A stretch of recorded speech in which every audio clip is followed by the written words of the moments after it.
자, 남은 거 빨리 합시다. 이제 지금 첫 시간은 아닌데 해주는 거 알아. 좀만 집중합시다. 자, 그래서 우리가 앞서서 여가와 레크레이션의 관계에 대해서까지 정리를 좀 해봤는데 좀 더 개념을 명확하게 마무리 정리를 해봅시다. 자, 그래서 이런 것들을 정리해 볼 때 여가의 특징 첫 번째, 이걸 이제 단어로 용어로 아주 쉽게 막 문장으로 설명하지 않고 이제 용어로 딱 정리해 보죠. 첫 번째, 여가 자발성. 외부적 강요 없이 스스로 선택 가능한 자발성이 있어야 된다라는 거. 외부적 강요가 절대 있어선 안 된다. 안 된다. 여가는 자발성이 우선 되어야 된다. 두 번째.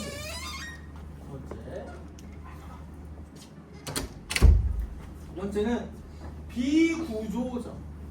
특별한 계획 없이도 자유롭게 하되 특별한 계획 없이도 할 수 있는 활동을 여가라 할 수 있다. 여가라 할 수 있다. 비구조적. 자유롭게 하되 특별한 계획이 없어도 된다라는 거. 비구조적. 특별한 계획 없이. 그래서 이것을 무슨 용어로 표현할 수 있는가? 비구조적이다.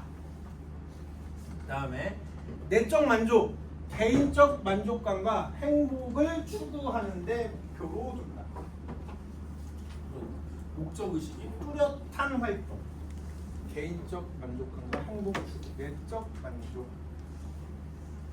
네 번째, 다양성.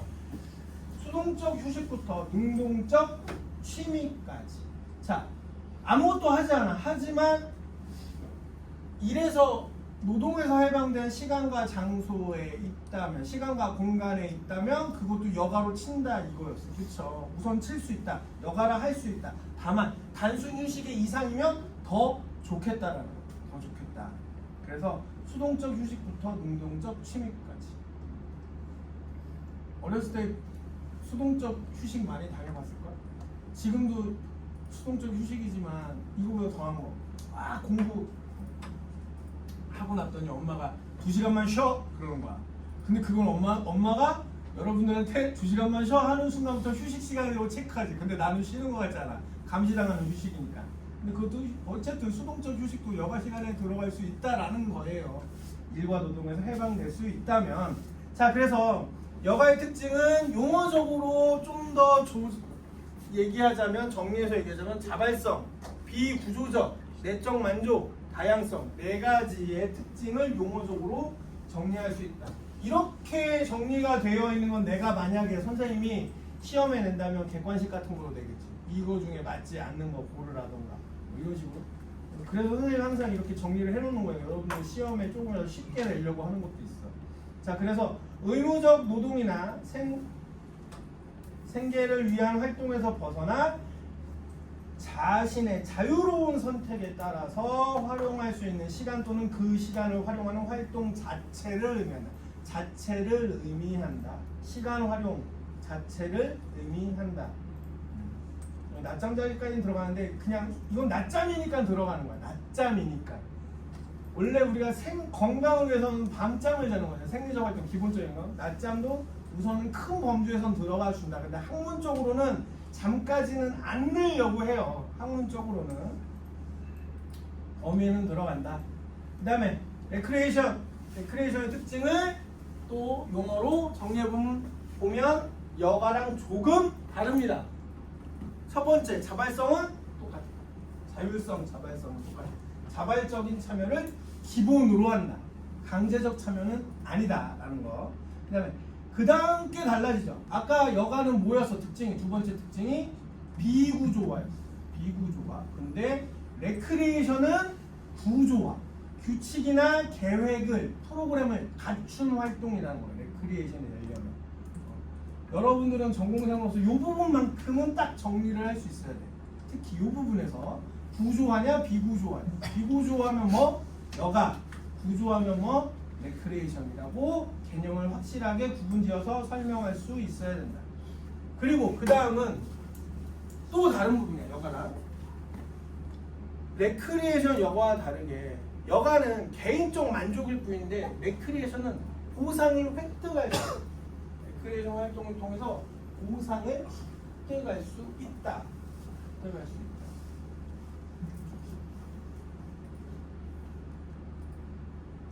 그 다음에 네 번째 목적성.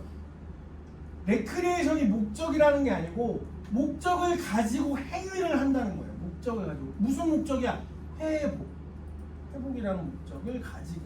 또는 다른 게 될 수도 있겠지. 다른 것이 될 수도 있겠죠. 근데 어쨌든 수단이기 때문에, 방법이기 때문에 그 방법을 이용하는 건 뭐겠어요? 왜 그러겠어? 목적을 달성하기 위해서 방법이 존재하는 거잖아. 즉, 레크리에이션은 여가와 다르게 목적성을 가진 수단이다라는 거예요. 그래서 목적성.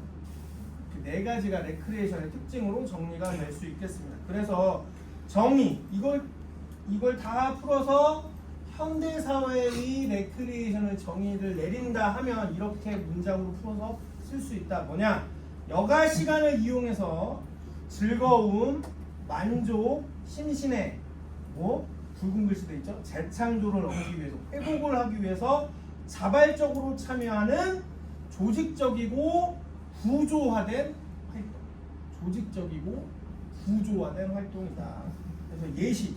그래서 레크리에이션에 전문 체육이 아닌 생활 체육, 스포츠 경기도 들어가는 겁니다. 여러분들의 아버지가 조기 축구 나가고 골프 나가고 엄마가 에어로빅 가고 수영 가고 하는 거 전부 다 스포츠이지만 분명히 레크리에이션에 포함된다. 왜? 조직적이고 구조화된 활동이면서 자신의 즐거움, 만족, 심신의 재창조, 회복 등을 이룰 수 있기 때문에 이룰 수 있다. 그래서 여가와 레크리에이션은 분명히 다르다는 거예요. 영문으로도 여가는 레저, 레크리에이션은 활동이야. 조직화된 활동. 그래서 분명히 영어로도 다르게 부르고 있다. 다르게 부르고 있다. 이것도 있다. 여러분들 시대에는 잘 안 쓰는 용어인데요. 이거 들어본 적 있어요?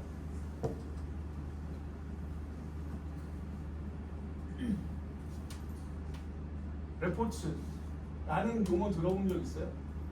없죠. 이거는 선생님 여러분 나이 또래 어떤 선생님 때 20년 전에 한참 유행하던 말이야. 생활체육이라는 단어 대신에 개인이 여가 시간에 스포츠 활동을 즐기기 위해서 하는 거를 레포츠라고 부르는데 이게 어느 날 이 말이 없어졌어. 이 말이 사라졌거든요. 안 쓰거든요. 근데 레포츠라는 말이 한때 굉장히 유행했어요.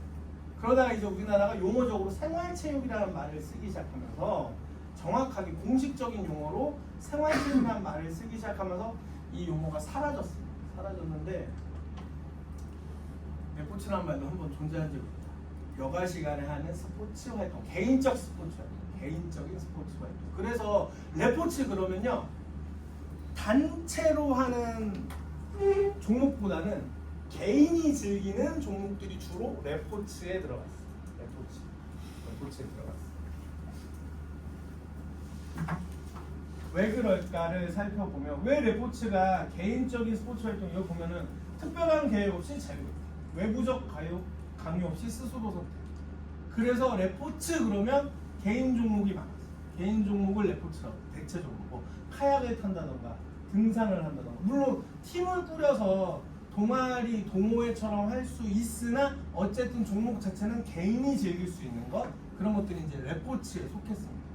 그런데 그렇다고 해서 또 개인 종목과 단체 종목을 나누어서 또 용어를 만들 수는 없잖아. 그러니까 서서히 이게 사라져버려. 결국에는. 그래서 생활체육이라는 말로 다 통합돼 버린 거죠. 결국에. 자, 그래서 여가 레크레이션의 현대적 의의를 좀 개념적으로 다시 한번 학문적으로 설명을 하자면 자, 여가는 포괄적인 개념이더라. 레크리에이션보다 상위의 개념이 될 수 있다. 상위의 개념이 될 수 있다. 여가는 포괄적인 개념이며 레크리에이션은 보다 적극적이고 활동적인 요소를 포함하는 개념으로서 여가에 속한다 라고 보면 되겠고요. 그리고 사회적 가치 현대사에서 여가 레크레이션은 개인의 웰빙뿐만 아니고 사회적, 연대적, 경제적 가치를 창출하는 요소로도 인식되고 있다. 인식되고. 자, 이것들과 함께 좀 더 설명을 하자면, 유사 개념에 대해서 유튜브에 올라가 있을 거고요. 다만 좀 더 설명을 할게요. 자, 그럼 유사 개념으로 쓰이는 것들이 여러 가지가 있는데 좀 나열해놓고 선생님이 간단하게 설명을 하고 마칠게요. 자, 여가 알고 있고, 그 다음에 레크리에이션 이제 이해했어요. 그 다음에 우리가 이것들과 관계돼서 많이 쓰고 있는 용어들을 쭉 설명해 보면, 놀이도 있고 게임도 있고요, 생활체육, 그 다음이 생활체육에서 또 사회체육이란 말도 쓰죠. 사회체육. 굉장히 많은 용어들을 우리가 혼용해서 쓰는데요. 우선은 여기 맨 밑단에 있는 체육이라는 말이 들어간 생활체육, 사회체육은 반드시 스포츠 활동이어야 되지. 그치? 우리가 체육이라는 거, 여러분 지금 학년이 좀 그래도 되니까 스포츠를 어떻게 정의해? 체육. 우리나라에서 학문적으로 체육이라 하려면 어떤 개념들이 들어가요? 기억해봐. 배운 거. 규칙은 당연히 들어가. 조직적인 것도 들어가죠. 그리고 뭐야? 신체 활동인데 무슨 신체 활동이야? 큰 근육을 사용하는 신체 활동이라고 아마 생리적으로 표현되어 있을 거예요. 근데 그것도 거의 사라지고 있어. 바둑 때문에. 바둑이나 e스포츠 때문에 그 생리적, 신체적인 그 개념은 조금 빼고 있어요. 왜냐면 게임이나 그 전자게임이나 e스포츠나 바둑 같은 거는 작은 근육을 쓰잖아요. 그래서 예전에는 원래 큰 근육을 사용하는 신체 활동이었어요. 큰 근육. 골격근을 크게 활용해서 하는 운동. 그랬을 때 스포츠라고 하는데 그것도 이제 사라지고 있는. 어쨌든 체육은 반드시 신체를 이용한다. 신체를 완벽하게 내가 조정하고 이해하고 해서 내가 구조적으로 운동하는 걸 체육이라고 부른다면, 여기 여가는 가장 큰 개념일 거고, 그 다음에 레크레이션, 회복이 되느냐. 근데 체육 활동은 회복이 아닐 수도 있어. 사회체육 같은 거 회복이 아닐 수도 있어. 근데 생활체육은 또 회복의 영역이 들어간다면 레크레이션이 될 수 있지. 그 다음에 놀이와 게임. 놀이는 좀 더 여가와 더 중첩되어 있어. 왜? 개인의 만족만 있으면 되고 혼자 해도 되고. 근데 게임은 어떤 게 필요하냐? 경쟁이 필요해. 그 성과가 나한테 보상을 주냐 안 주냐를 떠나서 놀이와 게임이 다른 건 뭐냐? 게임은 반드시 경쟁해야 돼. 상대방이 있어야지 게임입니다. 근데 상대방이 없다라고 했을 땐 놀이에 들어가. 그러니까 이게 여가와 레크리에이션의 관계랑 비슷하죠.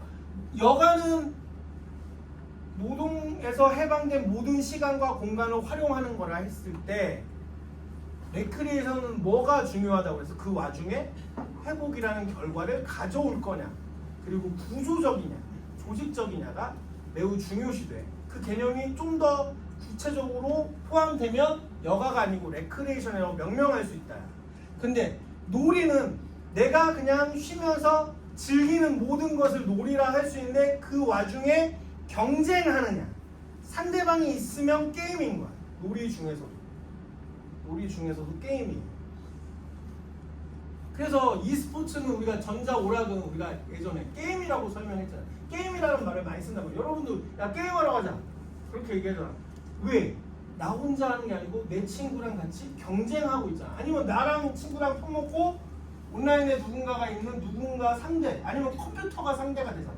경쟁하는 누군가 상대가 있는 게 게임이야. 상대가 없으면 똑같은 행위를 하더라도 그건 뭐다? 그냥 놀이일 뿐이다.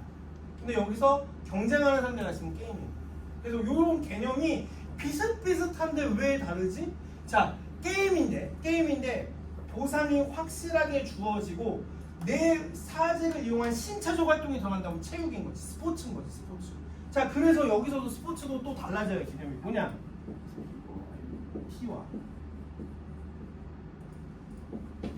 다르죠. 분명히 두 개가 달라. 그냥 단순하게 스포츠의 복수 아니야. 이게 여기가 뭐야?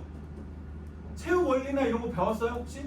체육 원리 스포츠의 개념은 생활체육 개념 그런 거 안 배웠나? 스포츠는 어느 쪽이 이 두 가지 중에 어디가 복수예요? 어디가 복수형이야? 영어에서 원래 S자 붙으면 복수형이죠. 근데 스포츠는 반대야. 여기가 단수형이야. 여기가 복수형이야. 스포츠라는 말로 발음은 똑같아. 스포츠야. 근데 스포츠는 S자가 안 붙은 게 가장 큰 범위야. 가장 큰 범주의 스포츠를 얘기해요. 그래서 복수형의 스포츠예요. 근데 스포츠 S자 붙은 이게 왜 단수냐? 이게 가장 포괄적 개념으로 이렇게 벤다이어그램으로 그리면 이렇게 돼요. 이 스포츠는 나 혼자 해도 스포츠, 친구랑 같이 해도 스포츠야. 근데 여기 스포츠는요 반드시 경쟁하는 거야. 경쟁하는 거. 그래서 여기 이 스포츠 S자가 붙으면 경기라는 의미가 돼. 뭐뭐뭐 경기. 그래서 우리 학교 이름을 생각해봐. 한국체육대학을 저게 S자 붙은 게 복수형이었으면 가장 큰 광의의 개념이 복수형이니까 당연히 S가 붙었겠지. 우리 학교 이름에. 근데 우리 학교 이름이 뭐야? 코리아 내셔널 스포츠 유니버시티죠. 가장 광의의 복수형 개념이 이건 거야. 나 혼자 하는 운동, 여럿이 하는 운동을 다 포함하는 거. 이게 복수형이에요. 그래서 스포츠는 웃기게도 S자 빠진 복수형이야.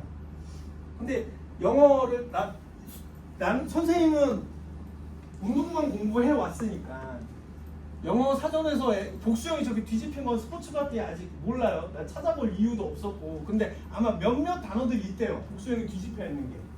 복수형이 뒤집혀 있는 게 몇몇 단어들이 있다는데 어쨌든 그래서 그러면은 이 S자 붙은 건 상대방과 둘이 하니까 S자가 붙어서 경기라는 단수야. 단수요. 스포츠는 게임을 얘기하는 경기를 얘기하는 거야. 경쟁 상대가 있으니까 둘이 하니까 S가 붙어야지. 둘이 하니까 혼자 하는 게 아니고 둘이 하니까 이거는 반드시 둘이 하는 거라서 S자를 붙여주지만 이거보다 하위의 개념이니까 단수형으로 쓰이는 거야. 하위의 개념이니까. 요것도 하나 알아두면 지식 수준이 됩니다. 그래서 예전에 우리 대학의 모 교수님께서 석사 박사의 방송국 스포츠 기자들이 학위 과정에 들어왔는데 그 기자들 데리고 방송국 아나운서들하고 기자들 데리고 아예 강의를 했대. 이거 가지고 방송국에 뭐 9시 스포츠 뉴스 뭐 이렇게 뜰 때 이 자막에 S자 빼라고. 당신네들이 뉴스를 전할 때 경기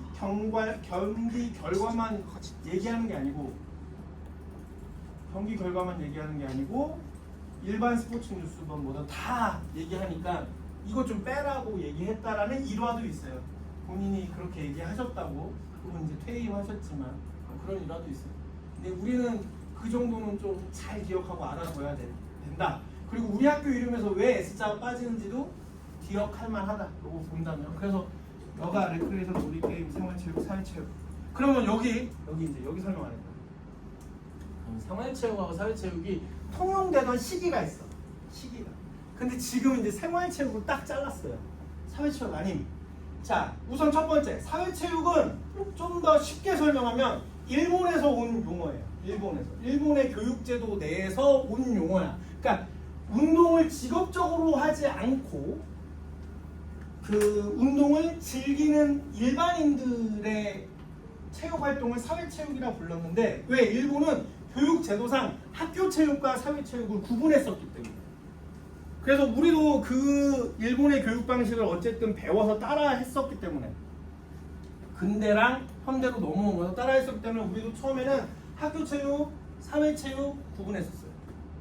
그렇게 해서 사회체육이란 말을 먼저 썼지. 근데 이걸 사회체육으로 정립시키다 보니 소외계층이 생겨요. 소외계층. 뭐냐? 경제력이 없거나 시간이 부족한다면 체육활동을 못하게 되는 개념이 생겨버리는 거예요. 그래서 생활체육이라는 단어를 아예 확고하게 쓰기 시작한 건 MB 정부 때부터였어요. 이명박 정부 때는 아예 사회체육이라는 말을 최대한 정부 보고서에서 공식용어로 쓰지 않고 생활체육. 그래서 선생님 기억이 맞다면 선생님도 석사 마칠 때까지 한 2010년도까지는 2009년도 10년도 좀 더 시간을 좀 더 두고 보면 선생님이 2009년도에 석사를 마쳤는데 그때까지는 사회체육이 주로 이용되고 나 학부 때는 사회체육이란 말을 많이 썼어요. 그러다가 석사 때 보니까 이걸 두 개 혼용하기 시작했어. 생활체육과 사회체육을. 그러다가 박사 입학할 때쯤 됐더니 서서히 이게 공식 용어에서 사라지기 시작해. 사람들이 이제 안 써. 왜냐하면 사회체육이라는 말을 쓰면 쓸수록 체육 활동에서 소외계층이 생기거든.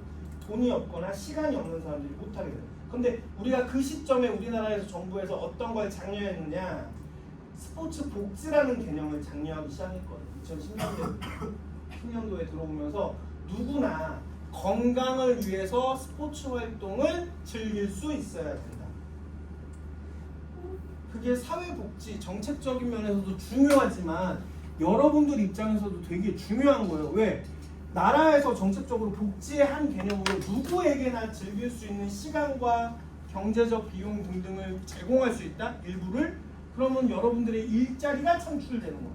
그래서 사회체육보다는 생활체육이라는 개념이 일반 국민들에게 정책적으로 홍보하는 데도 좋지만 여기에 일자리를 받아야 되는, 일자리가 있어야 되는 전공자들, 이해관계자들한테도 훨씬 더 좋은 개념인 거예요. 그리고 굳이 우리가 또 이 용어를 쓰는 이유는 우리나라는 태생적으로 전문체육이라는 분야를 발전시켜 왔잖아. 그러다 보니 그거를 합칠 수 있는, 구조적으로는 합쳐놨어. 표면적으로 구조적으로 합쳐놨지만 사회가 발전하던 역사를 보았을 때 이걸 완벽하게 합칠 수는 없어. 지금 상황에서. 그러다 보니 전문체육과 대비되는 것을 반드시 정책적으로 키워줄 수밖에 없어서 사회체육이라는 걸 아예 없애는 것이 아닌 전문체육을 하지 않는 모든 사람에게 적용 가능한 정책을 표방하기 위해서 생활체육이라는 말을 쓰기 시작했다. 그렇다고 해서 레저나 레크리에이션으로 대입해서 아니면 아까 얘기했던 레포츠로 대입해서 얘기하기에는 또 너무 범위가 작아지거나 맞지 않는 부분이 있거든. 아까 레포츠는 왜 안 맞는다고? 개인적 종목에 국한되어서 설명을 해왔다. 레포츠는. 그러다 보니 설명이 또 안 되는 부분이에요. 그래서 자, 사회체육과 생활체육이 혼용되던 때도 있고요. 지금도 아직도 예전에 학습하셨던 분들, 나이 연세가 많으신 학자분들은 아직도 생활체육보다 사회체육이라는 말을 은연 중에 많이 써요. 선생님도 아직도 학부 때 워낙 4학년 때까지는 사회체육이란 말로 배우다 보니 사회체육이란 용어를 입에 달고서, 그리고 우리 학교에도 존재하지. 무슨 과가 있어? 사회체육학과가 있잖아, 그렇죠? 근데 우리 학교는 왜 그걸 없애지 못하느냐? 생활체육으로 바꾸면요, 여기에 여러 가지 다른 학과들하고 또 겹치는 부분들이 있어. 그래서 그걸 방지하려고 그냥 놔두는 거야. 근데 사회체육학과가 그래서 아주 옛날 거만 배우는 게 아니고 사회체육학과라 부르고 생활체육이라 읽어야 돼. 우리 학교는 지금 상황이 그래요. 우리 학교는. 그리고 그 와중에 스포츠 산업학과가 변경되기 전에 원래 무슨 학과였어? 레저 스포츠. 그러다 보니 그게 겹치면 안 되거든. 그래서 사회체육학과라는 명칭을 그대로 놔두는 것도 있고요. 그리고 우리 학교의 일반학과가 처음 생긴 게 88년도에 사회체육학과잖아요. 그래서 그 전통을 당장 지우기 싫은 것도 있어요. 우리 학교의 전통. 그러니까 우리 학교의 사회체육학과가 전국에 우리나라의 사회체육학과 처음 받는 학교라는 그 전통성도 가져가고 싶고 그걸 쉽게 지우기 싫기 때문에도 사회체육학과 아직까지도 그 이름을 유지하는 이유도 있다. 다만 사회체육학과라 쓰고 생활체육학과라 읽는 게 맞다. 지금 상황에서. 자, 이렇게 해서 여러 가지 개념에 대해서도 설명했습니다. 오늘은 여기까지만 합니다. 이제 다음 주부터는 점차 이제 선생님 수업 시간 늘려갈 거야. 초반이라 지금.